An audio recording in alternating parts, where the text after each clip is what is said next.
मुझे सिर्फ 5 मिनट का वक्त दिया गया है।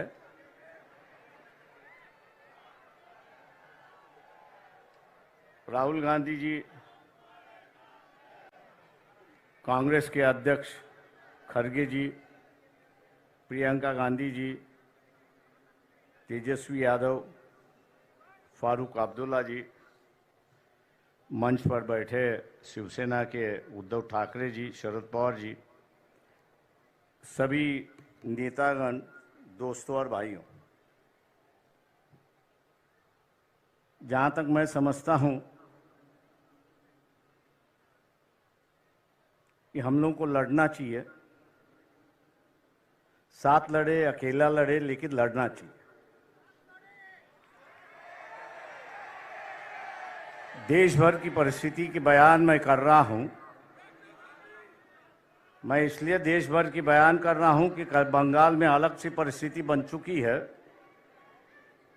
महाराष्ट्र में कोशिश की जा रही है कि हम सब जन इकट्ठा लड़े, लेकिन दो चीज़ें जो है वो सबसे बड़ी चीज़ है, मैं यहाँ पर मानता हूँ। इलेक्टोरल बॉन्ड आ चुका है और हर चैनल पर अमित शाह का बयान आ रहा है कि हमने जो है इलेक्शन के माध्यम से जो काला धन था उसको भगा दिया है। लेकिन मैं मोदी जी से और अमित शाह से पूछना चाहता हूं, future gaming and hotel service company है कि जिसकी 2021-2022 की जो नेट प्रॉफिट है, ये नेट प्रॉफिट 215 करोड़ का है और उन्होंने इलेक्ट्रल बॉन्ड जो है वे 1360 करोड़ का खरीद लिया है। जब कंपनी का प्रॉफिट ही 200 करोड़ है तो 1300 के बॉन्ड वहां कहां से खरीद लिए? इसका विवरण तो होना चाहिए। मैं ऐसे कई कंपनियों का नाम दे सकता हूं। क्या हम लोग इनको टारगेट करेंगे या नहीं करेंगे? मोदी से ये सवाल पूछेंगे या नहीं पूछेंगे? और हम लोग जरूर पूछना चाहेंगे कि आप कह रहे हो, अमित शाह से हम कह रहे हैं कि आप टीवी पर जवाब देते हो, तो इसका जवाब दीजिए कि इस कंपनी के पास 1300 करोड़ रुपए कहां से आए, इसका जवाब होना चाहिए। आप इन पर ईडी की इंक्वायरी करवा रहे थे, लेकिन ईडी की इंक्वायरी अब रुक चुकी है। ऐसी एक परिस्थिति है। मैं समझता हूं कि एक मामला है कि जिसको हमने उठाना चाहिए। दूसरा, प्रियंका गांधी जी से मेरी नम्र विनती है कि मोदी जी कहते हैं कि ये देश मेरा परिवार है। ये बात सही है कि ये देश उनका परिवार है, लेकिन उनका जो असली परिवार है उनमें से एक महिला उनके साथ में नहीं रहती है। हो सकता है कि अगले साल के इलेक्शन में जो हो रहा है, मोदी जी दोबारा प्राइम मिनिस्टर ना बने। कांग्रेस पार्टी के अध्यक्ष से भी मेरी दरखास्त है कि हम लोग इस मुद्दे को उठाए और हिंदू समाज के अंदर फैमिली का जो रिश्ता होता है वो सबसे गहरा रिश्ता होता है। मोदी जी उस रिश्ते को निभाए, उस रिश्ते को निभाए और अपनी पत्नी को अपने साथ में लेके रहे। 2-4 दिन बाकी है, उसके लिए हम लोग को लड़ना चाहिए।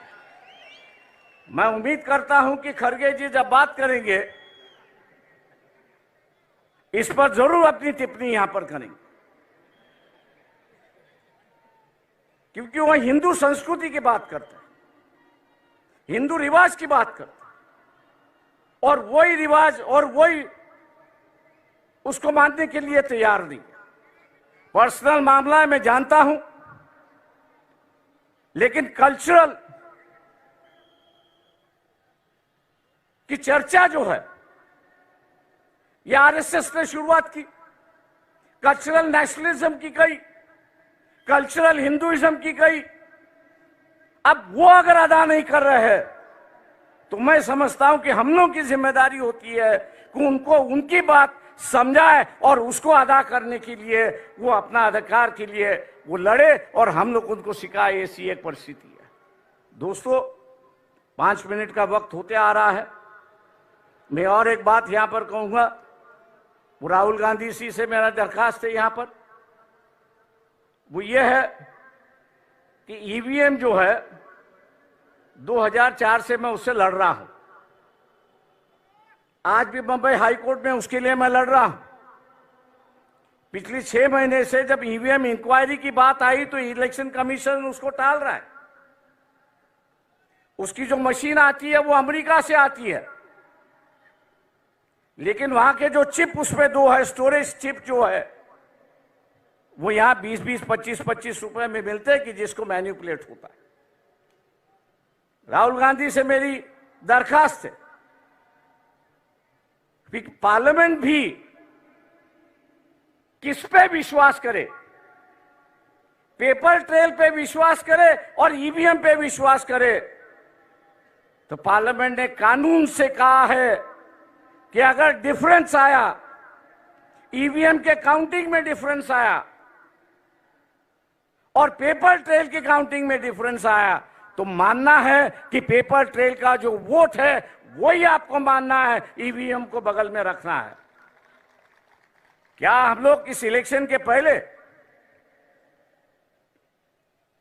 इलेक्शन शुरुआत होने के पहले इलेक्शन कमीशन को घेराव डाले, सब पार्टियां उससे मिले कि अगर कोई कैंडिडेट अर्ज करता है, एप्लीकेशन करता है कि वेरीफाइड पेपर ट्रेल जो है वो काउंटिंग होना चाहिए, उसका एप्लीकेशन मंजूर होना चाहिए। क्या हम लोग इसके लिए लड़ने के लिए तैयार है? दिल्ली में हम लोग को यहां पे जाना होगा। मैं राहुल गांधी से विनती करता हूं कि वो अगर डेट ऐलान करेंगे तो शायद हम लोग उसमें शामिल होंगे, बड़ी संख्या में शामिल होंगे, ये मैं आशावाद यहां पर करता हूं। रही बात लोग साफ सुथरी कैरेक्टर के लोग चाहते हैं। ये जो फैमिलीवाद है, दूसरे चीजें जो है, लोग उससे ऊब गए हैं, हम लोग उससे बाहर निकले।